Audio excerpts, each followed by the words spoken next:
150 రోజుల ఛాలెంజ్‌లో 139 రోజుకి వచ్చేసాం కదా!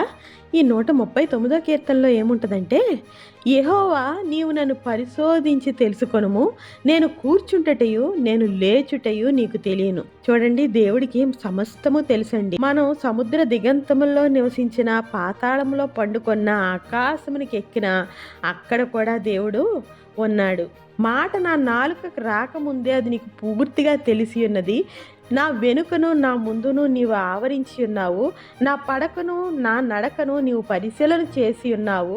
నా చర్యలన్నిటినీ నీవు బాగుగా తెలుసుకొని ఉన్నావు. మనము పిండమై తల్లి గర్భంలో ఉండగానే మనల్ని చూచాడంట. నియమింపబడిన దినాలు ఒక్కటైనా కాకముందే మన దినాలన్నీ ఆయన గ్రంథములో లిఖితములైపోయినాయి అంట. చూసారా, దేవునికి మన పట్ల సంకల్పం ఉందండి.